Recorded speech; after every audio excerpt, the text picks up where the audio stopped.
interesting would be the what is going to be your DevOps training schedule. So your training schedule will start with the Linux. So we're going to discuss the basics of Linux, and we're going to work with the command line, and we're going to utilize tools, manage users, and real time. Then see, Linux is the base of everything nowadays. Okay, so in addition to Linux, we're going to work with Windows as well. Since you're going to work with Azure, it's imperative that you know Windows. At the same time, you also need to know Linux because of the current open source demand. I hope that is clear. Otherwise, if you really don't think Linux is not necessary, let me know so that I can completely, redesign my DevOps schedule. Okay. So sometimes people they attempt to stick with only Windows. So I believe that that has to deal with the communicator. I think post this demo, you can discuss with your coordinator on this. So if we're going to discuss Linux first, then we're going to discuss with Windows. We're going to do basic command line administration. We're going to do basic task related to creation of users, creation of groups, maintaining the particular operating system, identifying the critical component, critical folders where you have to look, and the main components of it, and also a bit of things about kernel, how to always update your kernel and maintain your kernel. So this is going to be your go-to with the Linux, and later we actually directly jump into one of the most popular DevOps tool that is related to configuration management, which is nothing but Git. The Git is open source management system, which we're going to discuss how to install and configure it, and how what is meant by workspace, what is meant by repository in Git, and what is meant by Git logging, cloning. How do you ignore some of the repositories or some of the files which actually do not need not to be committed. So you're gonna learn a lot on Git. We're gonna work with most of the examples, and you're gonna see them. And once you are fine with Git, now it's entry point for us to understand the basic DevOps methodology.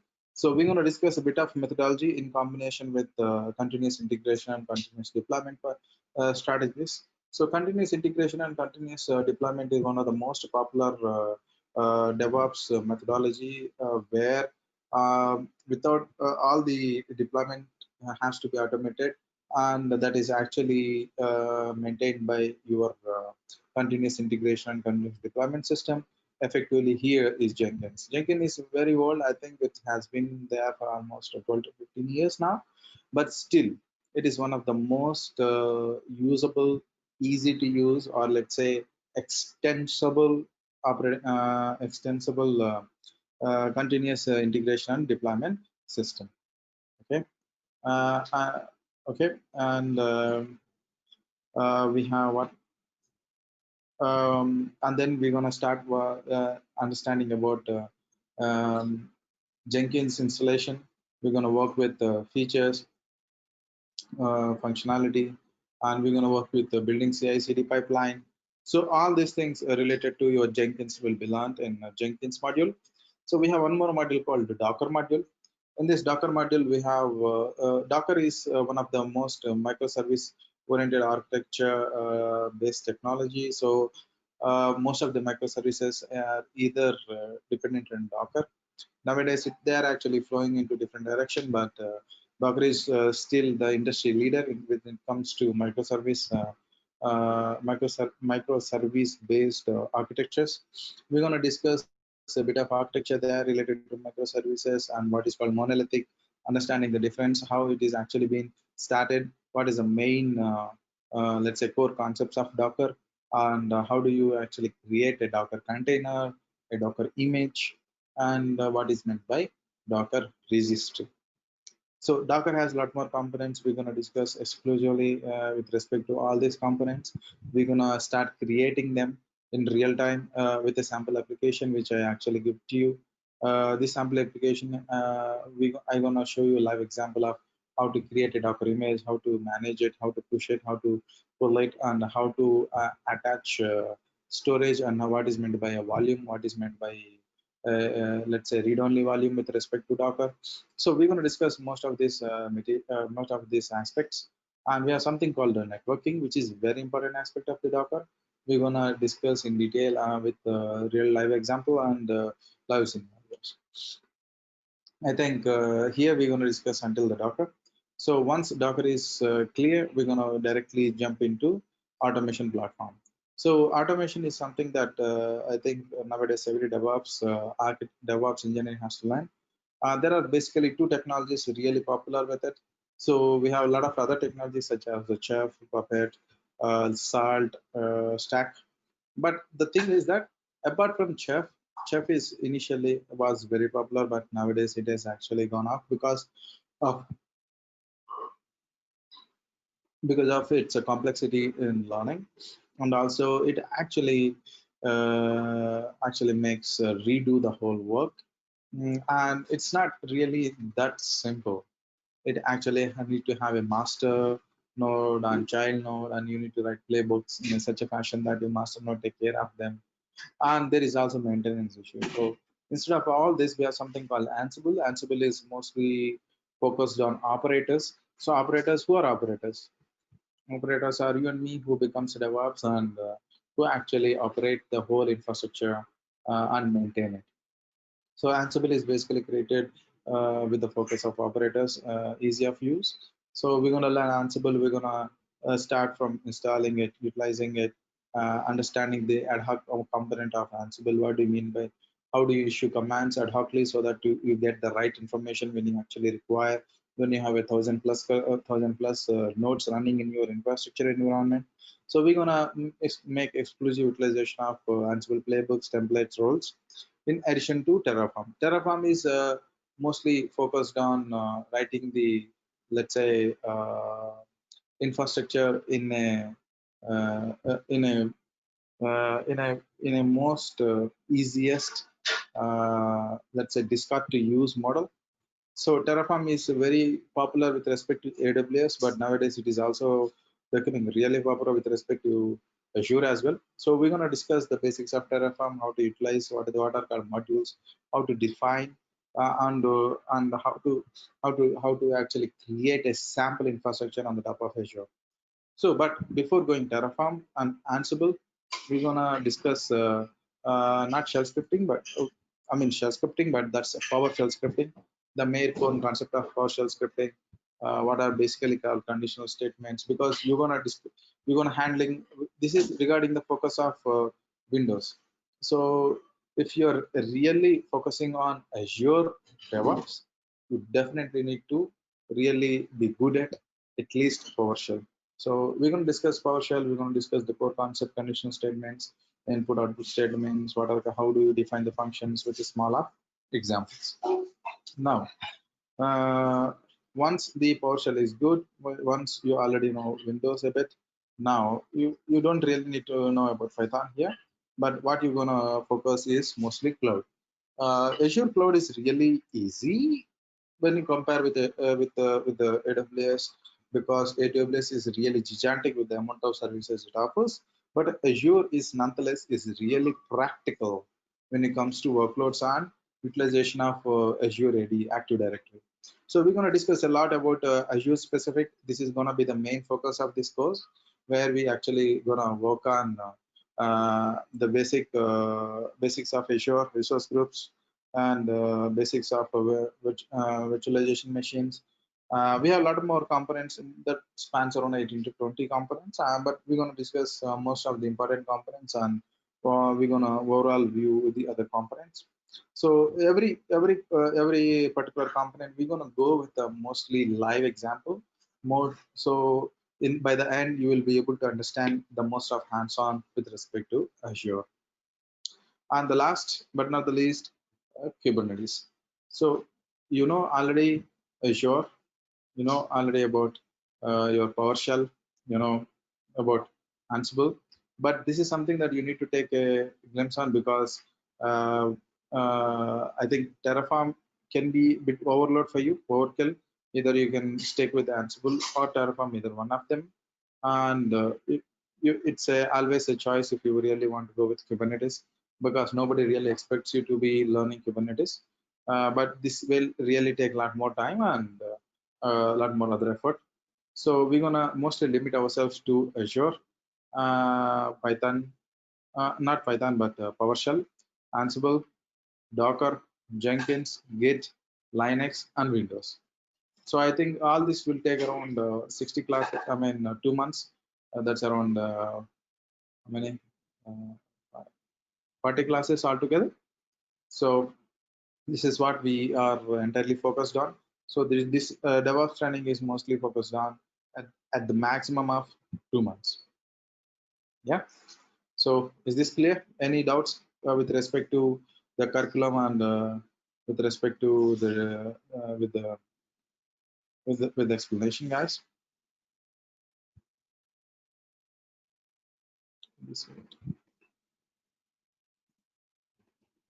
Guys, this is the place where we really need a bit more. Okay, Raghu, were you unable to hear me? Yeah, actually, Abdul, I can able to hear you, but your voice is very low, so that's why I pinged you. Not an issue. I heard much better. Not an issue. Okay, sorry for that. Yeah, yeah. Okay. I don't want to interrupt on the middle, so that's why I just chat you. Really considerate. Thank you so much. Yeah, thank you. So, yeah, so this is the place where you definitely need to guide me, because what exactly your ambition is, so that I can, make sure that your skill set is as per your ambition. So you want to become DevOps in Azure. Am I right? Yeah, So, well, I think this is the right path for you would be is to learn both Linux and Windows. I hope you don't have any objection regarding that. yeah, no, okay. And Git is okay. Jenkins, Docker, all these are necessary, but you can actually exempt Terraform, but stick with the Ansible. This is a mandatory. You need to know that. And PowerShell is also expected, and you also really expected really a good Azure knowledge. So this will really help you to close down the course. Anything else? Any other doubts, guys? Only you? Anybody else other than you in the batch? Kishore, can you be help here? Well, we have the students like Ameya Kadam and Mahit and Rohit and Dev. Okay, Rohit, Amaya Kadam, there. Other than Yeah, Mehit is there or not? yeah, he's there. Okay. So Mehit, Dev, Amayakadam, and Rohit. Actually, it would be really great if you can introduce me your background so that I can understand, your background and design the course according to your backgrounds. Let's start with.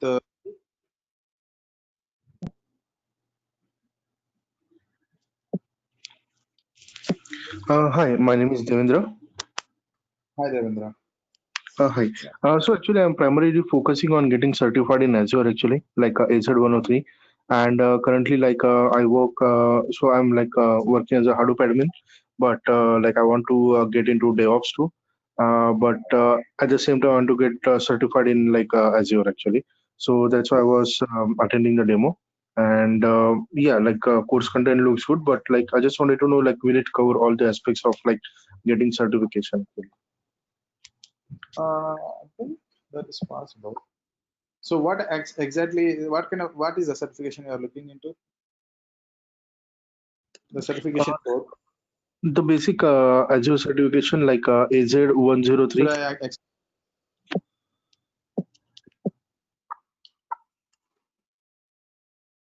Okay, that covers. No problem with that. Okay, because this is mostly Microsoft Azure Administrator, right? This completely covers it, our course. No issues with that. Okay, and Mahit, could you explain your background and your focus?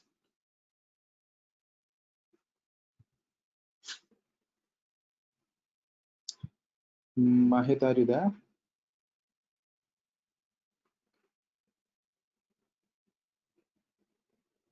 Okay, thanks, Mahit. Raghu, do you have any focus? I mean, could you describe your background and let me know? Yeah, So, Abdul. As of now, I'm working in VMware technology from past 5 years, and I'm working on VMware Horizon and Horizon also. So almost 6 years of experience in VMware technology, and I am working on both the technologies. And I'm working in Chennai, Ananta Technology Management Service, which is located in Solingalur. okay. So I understand. So I can make some changes, right? So let me speak with the remaining two, and then I propose my changes. So let me know because that will give me more room to actually go deeper into the focus. Yeah, I understand. Amaya Kadam. Hi, so I'm a recent graduate. I've done my master's in information system and I'm looking to pursue a career in DevOps. And I've done some certification in AWS and I have a certification in Azure fundamentals as well. So I have just basic knowledge of cloud engineering. Okay, so you might have done cloud practitioner, right? Yeah, I've done cloud practitioner and Azure fundamentals. Azure fundamentals. Yeah. So really good one. Okay, nice batch. Last one. Well, Rohit, could you please speak out your background and let me know your focus? Yeah, hi, this is Rohit. I'm a recent graduate in information systems from University of Houston. I have 1 year experience in front-end development using React.js. I Okay. like to pursue my career in Azure DevOps. That's why I'm taking this demo session. Okay. So since there is still Rohit is there, I propose the changes like this. Okay. We're not gonna remove Linux. We're just gonna brush up very fast with respect to Linux. Okay. But we'll go definitely a bit slow with respect to Windows. Okay. And of course Git, Jenkins. A lot of people might know who are actually already working, they might know about Git and Jenkins, but since for at least 50 more than 50% class, this is new. So we're going to directly go into the Git and Jenkins bit depth.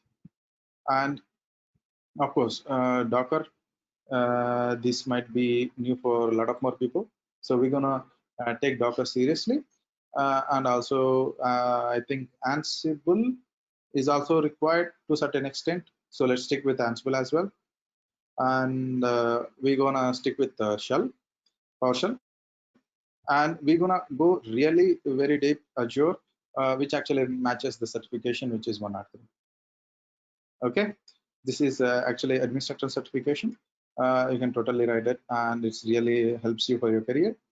So we're gonna totally go in the path. So there we have a lot of certification, but since you are all actually interested in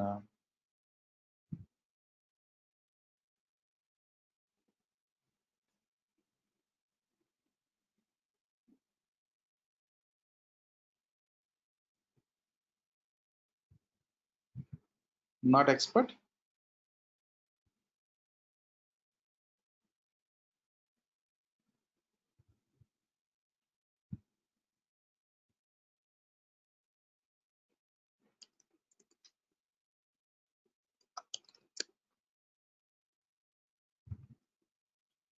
this really requires a lot more experience, but let's make it really practical.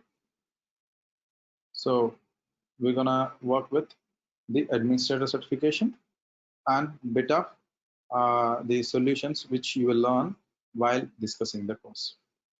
Okay, so I'm gonna redesign the catalog since I know your background now. I think this is really good batch because few of them has work experience, but relatively few of them has coming from different background. Okay, so I think that is acceptable for everyone. Guys, can you actually let me know whether you are comfortable with this setup or you have proposed any more changes? We start with Rohit. Any any comments from your side?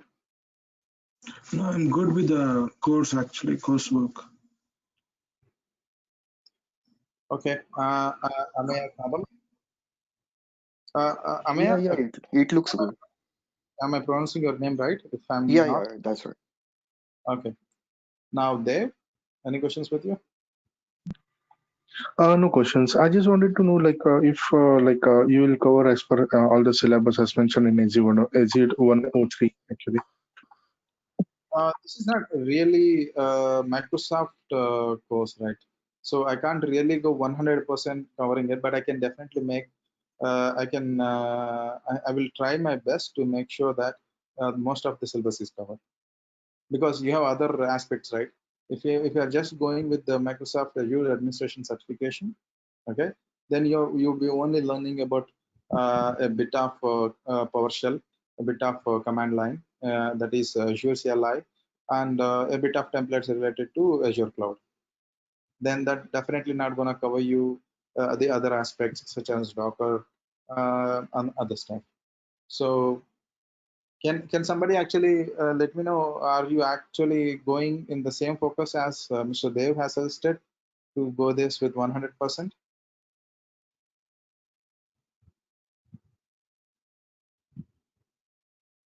Okay, so I think most of the people as well also looking forward to add other skills to their arsenal. I think Dave, that is also really good. If you can actually speak with any other people, you will understand that they have a really significant value when you go to DevOps spectrum. If you know Ansible, people really appreciate that. Ansible and Docker and Jenkins and Git. These are something extra. What do you think there? Are you Yeah, yeah, already know? yeah, yeah, sure, sure, no problem. No, I'm completely new to DevOps actually. I'm new, and the course looks very good. No problem. Okay, thanks for understanding that. I will try to be as much precise as my possible with respect to when I'm going with Azure, this particular Azure, knowledge transmission. But please do understand that we definitely have to also give some time to other technologies. Raghu, any comments from your side? Yeah, no, Abdul, I'm fine with this. Okay. Um, Okay, yes, so there might be a bit of change in time after a few days. I hope you guys will be okay with that. Maybe half an hour. I mean, I'm having a current running class around 9 to 10, that which might be over in a week. If that goes off, then you guys can actually patch up. Otherwise, we can continue from 10 to 11, the standard time. Abdul, I'm not able to hear you. The voice. I mean, could you please speak little bit loudly? Actually, I'm really loud, Raghu. I'm sorry Oh, for that. okay. Okay, but I will try my best. Yeah. Uh, Yeah, so, okay. uh, Thank you. okay, this is about the course, and this is about the training. So we're gonna go with the bare minimum course for now. So I have really a good how much time left? We have 15 more minutes. So let me go with the small course explanation.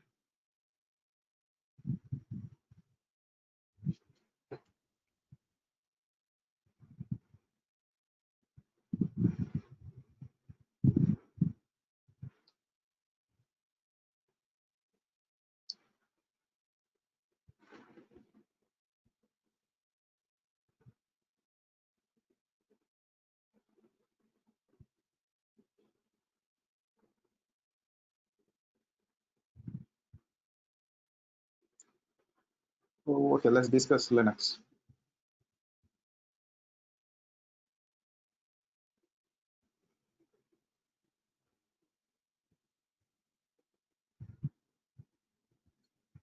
So I think we have some people from India, some people from US in the batch, right?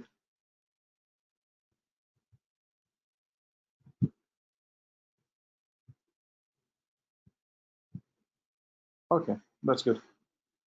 Now, Guys, let me know if I'm not audible to you. You can feel free to stop me.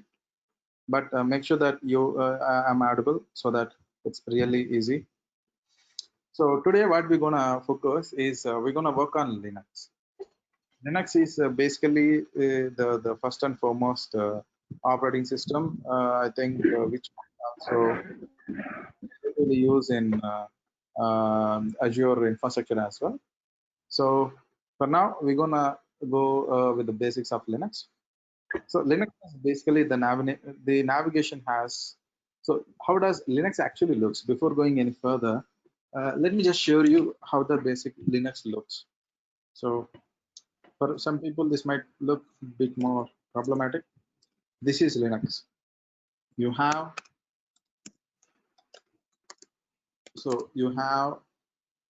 let me just say a command line which actually gives the host name and your path and a space for you to write commands. You can write anything, okay? But if you type enter, it says that this is not a valid command.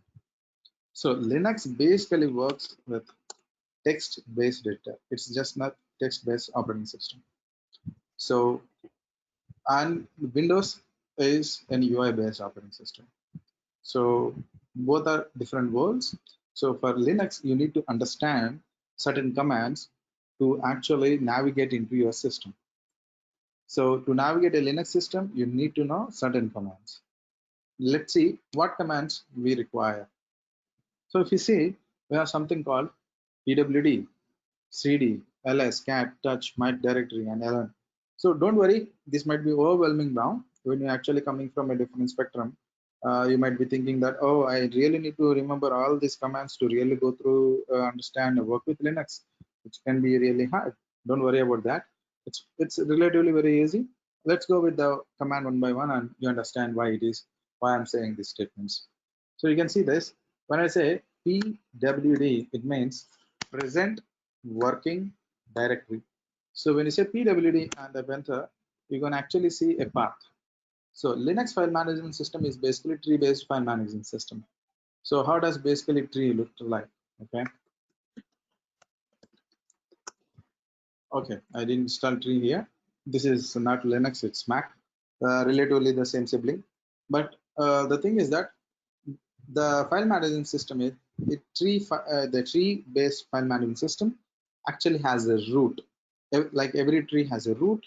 The whole file management system, if you want to go through to a particular file, you need to go through root. That is the only way. So here in Linux in a Linux system, we use reverse slash is the root of the system. Okay, remember this. This is just very similar to how we understand mathematics, where we have the basic 1 + 1 = 2. Similar way, the whole file navigation system based on root. So this is the core root, and in the core root, if you actually want to see what exactly there, I'm going to the root. Now I'm in root. I want to see what is exactly lies in this particular root. How I'm going to see it. The second command and the most useful command for any, let's say, Linux user would be list the file system. That is ls. When you type ls, you're gonna see some,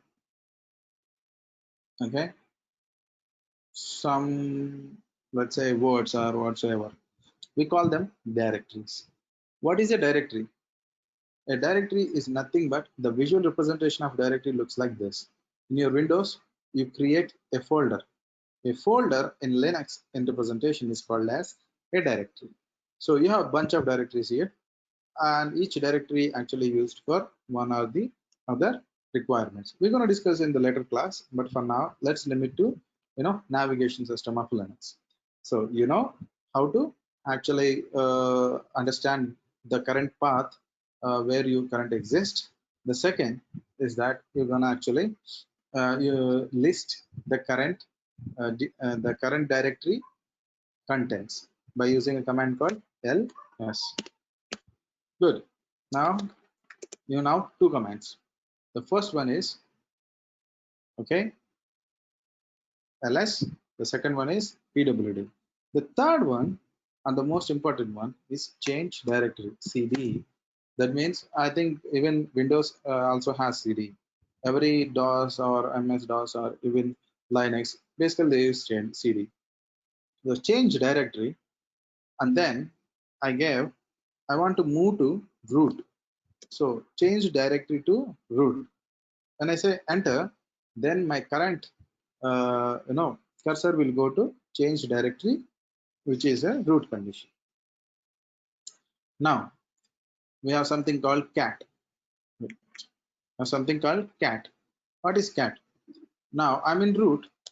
Okay, I can see there are a lot more files there, but I want to see what is inside this file. So let me just see what are the files and what are directories.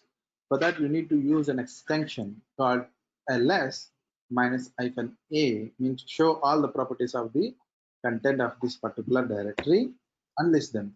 ls minus hyphen al. So when you type enter, it's going to show you a lot more information than what is basically shown with just the ls. Okay, so now you already know ls minus hyphen al. Yeah, somebody speaking? Can I continue? Okay, I continue.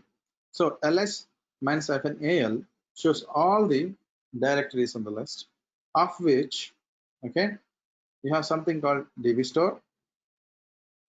And how I'm actually distinguishing the particular files from a directory is with this particular d. So these are the particular user access permissions of this particular file or directories. So all directories starts with D. So these are all directories, and anything that doesn't start with the D and with the hyphen is nothing but a file. So if you see, all the installer failure request is a file. So now I want to see what exactly is inside this particular file. How can I see? There are different methods, but for now, let me go with this method called cat installer failure request. When I type enter, it's gonna show me some output. This output is what is inside this file. How can I be sure? I can show you.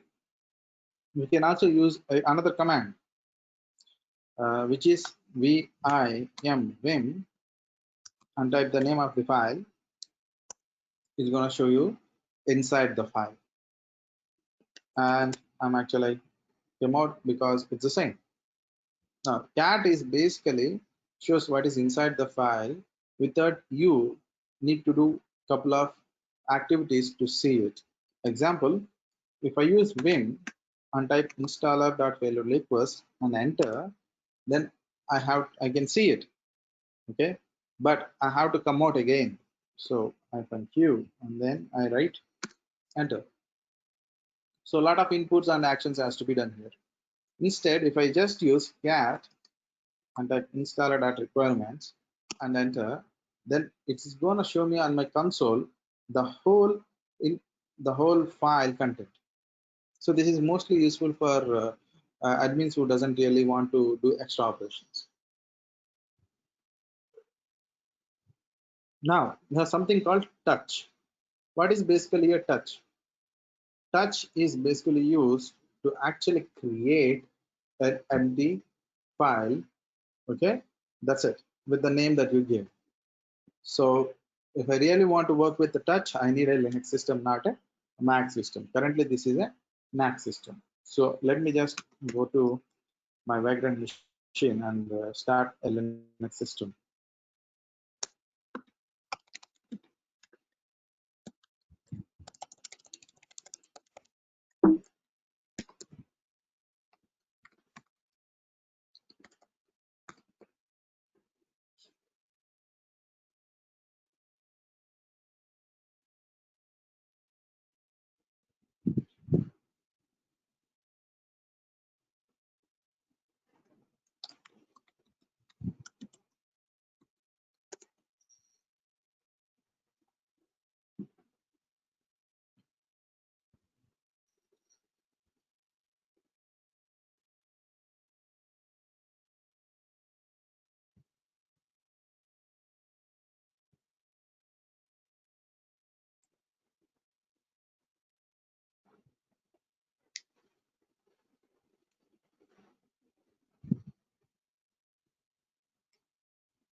So now my system is a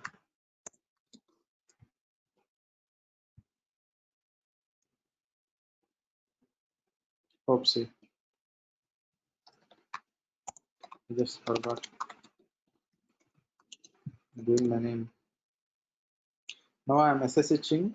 I think, what should I tell you? I'm logging into my virtual machine, which is a Linux. So how do you know?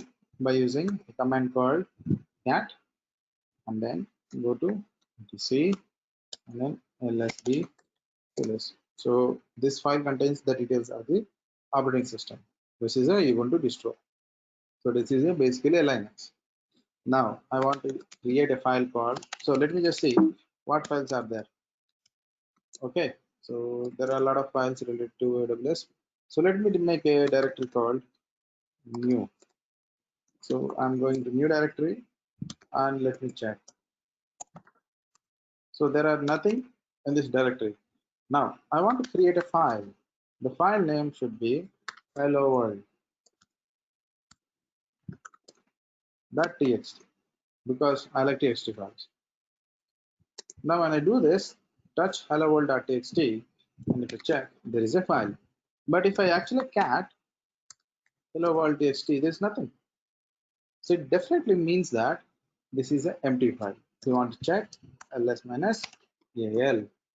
So if you see, the number of bits is 0.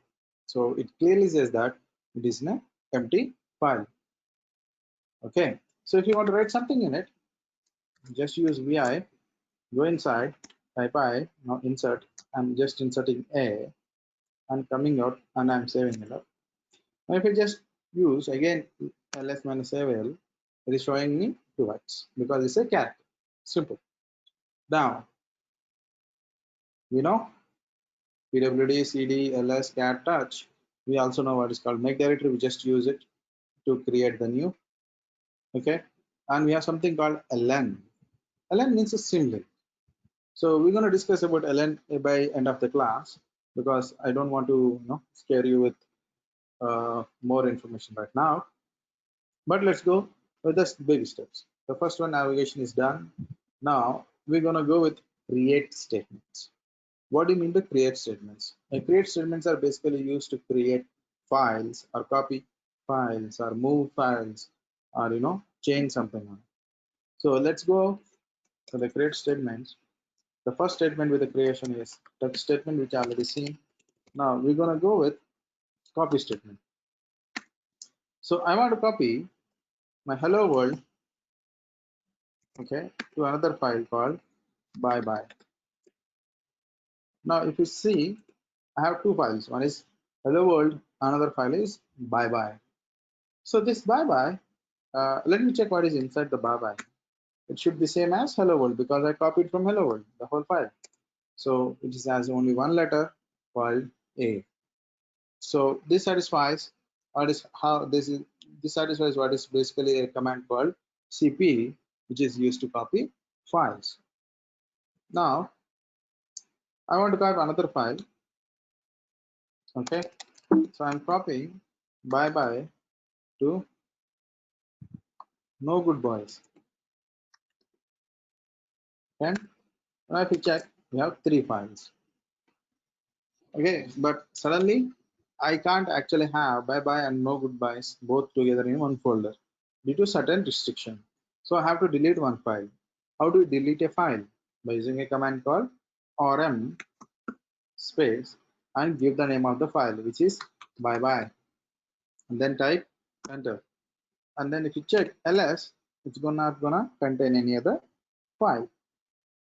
Okay, so that's with remove file. Now I want to create a directory called sample directory. Now if you check, I have a directory, I have files. Now I'm actually, copying no goodbyes to the directory with the other name called as no goodbyes.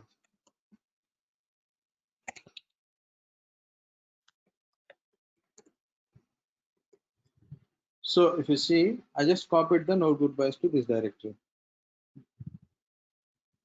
Okay, now suddenly it is required that I need to delete this particular directory. How do I do that? By using a command called rm, means remove, okay, sample directory, and type enter. If it is a directory, what you need to do? You need to put -r, means recursive, rm minus -r, name of the directory. So if you check, there is no directory. So I hope this is clear. You know, remove directory, you know, copy. Now you are just remaining with move and man and the stuff, but this is for another class. So that's all for today. Any doubts, guys?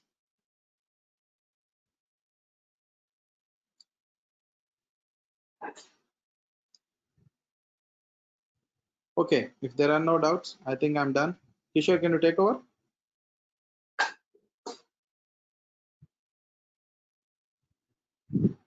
Kishore, are you there? Yeah, Abdul Kiran here. Yeah, hi Kiran, can you actually take over then? This is for today's class. Yeah, I can take over. Yeah, so done for today. Let's check it out for tomorrow. Yeah, perfect. Okay. Kiran. Yeah, Bye-bye. I will inform the timings to them for tomorrow's session. Sure, sure. Yeah. Thank you, guys. Yeah, bye-bye. Yeah, thank you all. Bye. Thank you all. Bye.